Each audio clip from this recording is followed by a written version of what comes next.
नमस्कार। डॉक्टर हिमानी भाटिया, राजकीय स्नातकोत्तर महाविद्यालय 12। आज मैं आपको बीए द्वितीय वर्ष के द्वितीय प्रश्न पत्र में जनसंचार की विभिन्न परिभाषाओं से अवगत कराने जा रही हूँ। आज का हमारा विषय है जनसंचार माध्यम।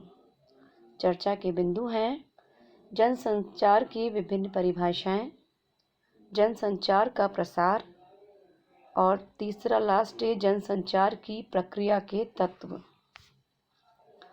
जनसंचार की विभिन्न परिभाषाएं विभिन्न विद्वानों द्वारा दी गई हैं। यह सर्वविदित है और सर्वमान्य तथ्य भी है कि संचार की तुलना में जनसंचार शब्द अधिक उपयुक्त और अर्थयुक्त है। पत्रकारिता जगत में अनेक विद्वानों ने जनसंचार को अपने अपने ढंग से परिभाषित किया है। सभी विद्वानों की परिभाषा को समझने के पश्चात ही किसी निर्णय पर पहुंचा जा सकता है। सबसे पहले हम लेंगे डैनिश मैकबेल। इनका कहना है कि संचार को एक व्यक्ति में दूसरे व्यक्ति तक अर्थपूर्ण संदेशों के संप्रेषण के रूप में स्वीकार किया जाता है। कोई भी व्यक्ति संचार के बिना जी नहीं सकता। दूसरी परिभाषा हमारी दी है A.V. षणमुगम ने। वो कहते हैं कि ज्ञान, अनुभव, संवेदना, विचार और यहाँ तक कि अस्तित्व में होने वाले अभिनव परिवर्तनों की साझेदारी ही संचार है और साझेदारी की यह प्रक्रिया ही संचार प्रक्रिया कहलाती है। नेक्स्ट है हमारे एशले मोंटेगू तथा फ्लॉयड। वह असंख्य ढंग हैं जिनसे मानवता से संबंध रखा जा सकता है। केवल शब्दों या संगीत, चित्रों या मुद्रण द्वारा, इशारों या अंग प्रदर्शन द्वारा, शारीरिक मुद्राओं द्वारा, पक्षियों के परों के माध्यम द्वारा सभी की आंख तथा कानों तक संदेश पहुंचाना ही जनसंचार कहलाता है। देवेंद्र ईसर ने कहा है कि संप्रेषण स्वगत हो या दूसरों के साथ हो, लेकिन यह एक प्रक्रिया है जिसके द्वारा एक या अनेक व्यक्ति विचारों, तथ्यों, भावों या प्रभावों का आदान प्रदान इस प्रकार करते हैं कि जिससे प्रत्येक को संदेशों का अर्थ, अभिप्राय और उसके उपयोग की सामान्य सूझबूझ का लाभ मिल सके। इसके नेक्स्ट हमारे जो विद्वान हैं वो हैं डेविड ह्यूम। जनसंचार ही बताता है कि राजसत्ता या शासन की व्यवस्था का आधार क्या हो, सरकार का रूप कैसा हो, उसका राजा कैसा हो, सैनिक अधिकारियों का शासन हो या स्वतंत्र और लोकप्रिय सरकार हो। जनसंचार माध्यम से ही ये पता चलता है। नेक्स्ट है हमारा माइकल ट्रेवर। संचार के बिना जीवन में संपूर्णता नहीं हो सकती। इसके बिना किसी समुदाय, आराधना या मानव गरिमा की स्थापना की कल्पना भी नहीं की जा सकती।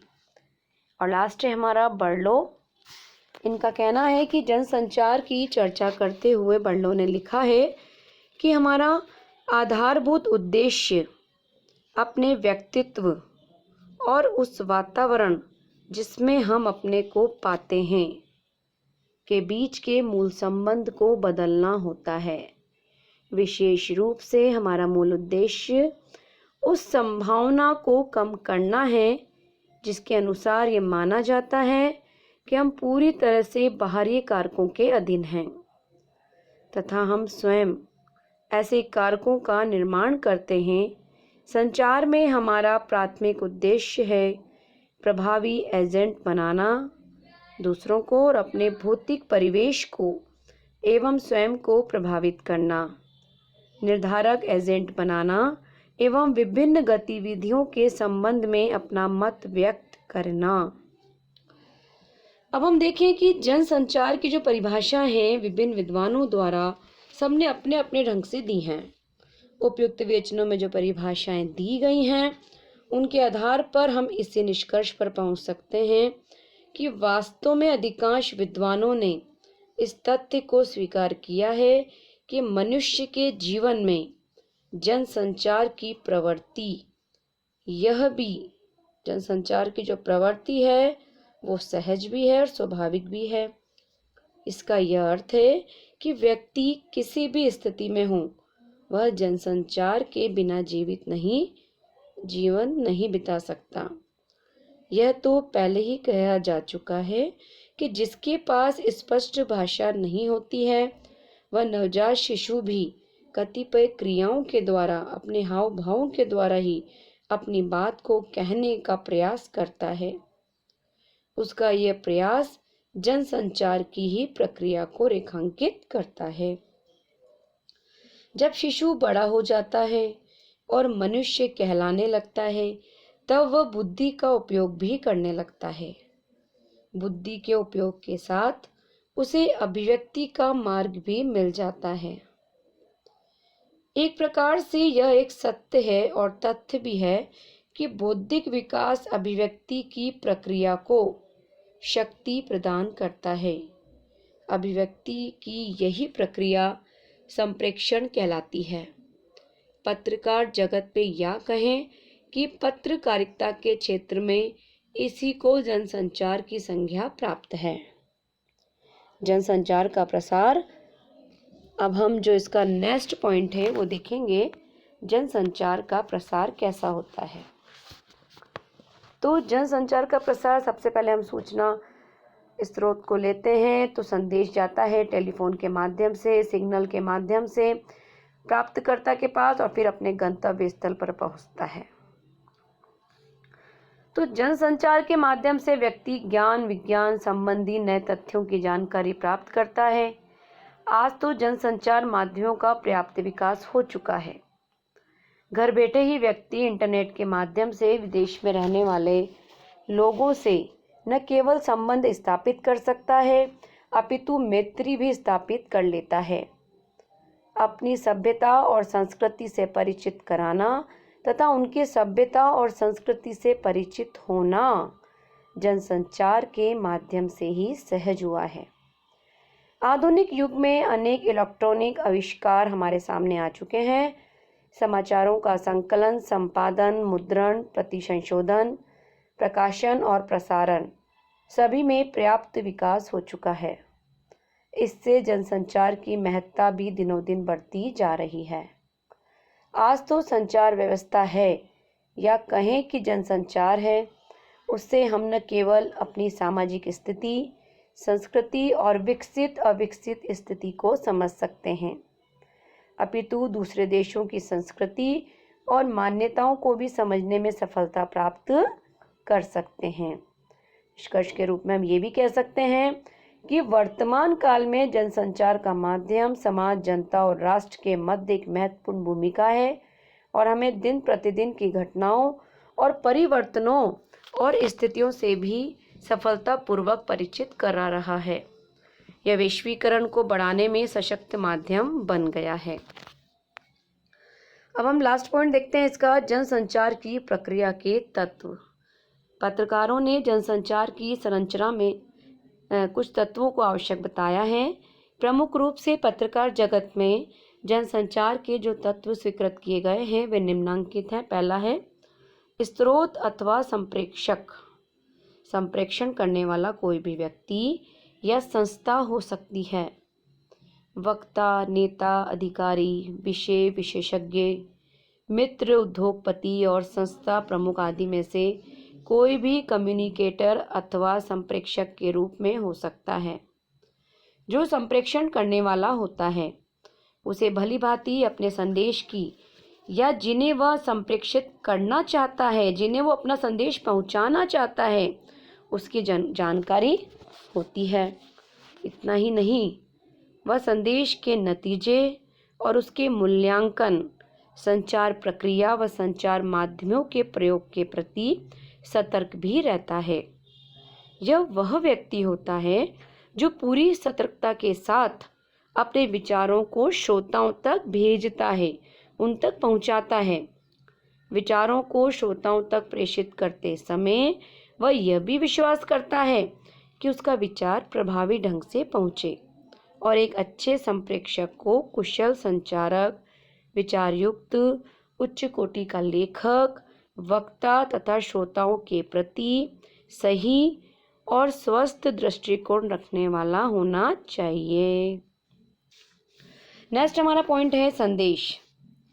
जनसंचार प्रक्रिया का दूसरा तत्व है संदेश। संदेश एक प्रकार की सूचना है। जब कोई सूचना महत्वपूर्ण होती है या कई बार वह साधारण भी हो सकती है, तब संप्रेषक उसे श्रोताओं तक भेजता है। उसकी ये इच्छा रहती है कि श्रोता उसके संदेश को स्वीकार करे। संप्रेषक के द्वारा श्रोता को जो सूचना या जानकारी दी जाती है वही संदेश होता है। वास्तव में जो भी संदेश दिया जाए वह उद्देश्यपूर्ण होना चाहिए और उसका प्रभाव श्रोताओं पर पड़ना चाहिए। नेक्स्ट पॉइंट है संदेश का व्यवहार। संदेश स्पष्ट होने चाहिए, सरल होने चाहिए, समझने योग्य होने चाहिए। अगर संदेश में कहीं कोई उलझन होती है तो हमें उसे सुलझाना चाहिए। इतना ही नहीं, उसमें अगर वास्तविकता का उल्लेख होना चाहिए, अगर नहीं है तो वास्तविकता का उल्लेख होना बहुत जरूरी है। सही, संतुलित और वैज्ञानिक दृष्टिकोण को अपनाकर ही संदेश देना चाहिए। उसके प्रति हमारा दृष्टिकोण स्वस्थ और ईमानदार होना चाहिए। संदेश को प्रतीकों के द्वारा सार्थक बनाया जा सकता है। संदेश की भाषा सरल होनी चाहिए और संदेश के अनुरूप होनी चाहिए, क्योंकि हम जब किसी को कोई संदेश दे रहे हैं तो वो उसको भाषा ऐसी होनी चाहिए जो उसको समझ में आ सके। संदेश की विषय वस्तु का चुनाव और उसकी प्रस्तुति परिस्थितियों को ध्यान में रखकर करनी चाहिए। जब ऐसा होता है तभी संदेश और व्यवहार प्रभावपूर्ण बन जाता है। नेक्स्ट पॉइंट है श्रोता या ग्रहणकर्ता। पत्रकार जगत में जो व्यक्ति संदेश को ग्रहण करता है अर्थात प्राप्त करता है उसे प्रापक भी कहा जाता है या ग्रहणकर्ता भी कहा जा सकता है। और श्रोता भी। संदेश को ग्रहण करने वाला व्यक्ति ज्ञानी भी हो सकता है और अज्ञानी भी हो सकता है, धैर्यशील भी हो सकता है और धैर्यहीन भी हो सकता है। ऐसी स्थिति में हमें इस बात का ध्यान रखना चाहिए कि संदेश श्रोता तक सही ढंग से पहुंचे और वह कैसा भी व्यक्ति क्यों न हो, उसे सुने और सुन के समझे कि सामने वाला क्या कहना चाह रहा है। जब श्रोता किसी संदेश को धैर्यपूर्वक ढंग से सुनता है तब वह उस पर विचार भी करता है, मनन करता है। भ्रमित श्रोता भी सुनता है किंतु उसकी ओर ध्यान नहीं देता। ऐसा श्रोता इच्छा और मूड के अनुसार ही संदेश को सुन सकता है। कई बार भ्रमित श्रोता संदेश को सुनने से इनकार भी कर सकता है।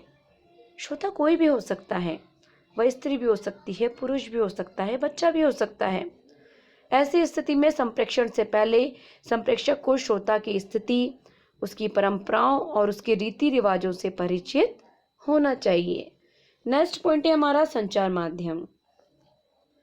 स्रोत और श्रोता के बीच में संचार माध्यम सेतु का काम करता है। सेतु मतलब एक बांध का, इन दोनों को बांधने का काम करता है। वास्तव में संचार माध्यम बहुत महत्वपूर्ण है। जनसंचार के माध्यमों में आवश्यकता अनुसार परिवर्तन भी किया जा सकता है और यह देखना पड़ता है कि कौन सा माध्यम अधिक उपयुक्त है। वर्तमान युग में संचार माध्यमों का पर्याप्त विकास हो रहा है। मुद्रण माध्यम के साथ साथ इलेक्ट्रॉनिक माध्यम भी काम में लिए जा रहे हैं। हमारा नेक्स्ट लास्ट पॉइंट है श्रोता का प्रतिवचन। इसे अंग्रेजी में कहते हैं फीडबैक। जनसंचार की प्रक्रिया को सफल बनाने के लिए श्रोता का प्रतिवचन बड़ा ही महत्वपूर्ण होता है। प्रतिवचन को ही कुछ लोग प्रतिपुष्टि भी कहते हैं। कोई भी आदमी जब किसी से कुछ कहता है तो वह अवश्य ही जानने का प्रयास करता है कि उसके कथन का श्रोता पर क्या प्रभाव पड़ा है। यदि श्रोता उसके मत से सहमति प्रकट कर देता है तो निश्चय ही संप्रेषक अपने कार्य में सफल कहलाता है। यदि इसके विपरीत स्थिति होती है या संदेश को सुनकर श्रोता कोई प्रतिक्रिया व्यक्त नहीं करता है तो यह मान लेना चाहिए कि हमारा जो संचार है वो सफल नहीं हुआ है। प्रतिपुष्टि के अभाव में संप्रेषक यह ज्ञान नहीं ले पाता और जान भी नहीं पाता कि जो संदेश उसने दिया था उसका आम जनता पर या आम लोगों पर क्या प्रभाव पड़ा है। जब प्रभाव की जानकारी नहीं मिलती है तो यह समझ लेना चाहिए कि संदेश भेजने वाला अथवा संप्रेषक को अपने कार्य में परिवर्तन करना है या अपने तरीके को बदलना है। समाचार पत्र, पत्रिकाओं, दूरदर्शन और आकाशवाणी में संपादक के नाम पर पत्र, आपकी डाक, जनता मेल, मत और सम्मत, आप और हम डाकिया जैसे स्तंभ या कार्यक्रमों का प्रकाशन व प्रसारण किया जाता है। श्रोता और संप्रेषक आमने सामने होते हैं और यही कारण है कि संदेश भेजने वाला श्रोता के इस विचारों को इस स्थिति में शीघ्र ही समझ लिया जाता है, जान लिया जाता है। अंत में हम यही कह सकते हैं कि संचार क्रांति के इस युग में जनसंचार का विशेष महत्व है, इसके तत्वों का विशेष महत्व है। तत्वों के द्वारा इसकी प्रक्रिया की पूर्ण जानकारी हमें मिल जाती है। धन्यवाद।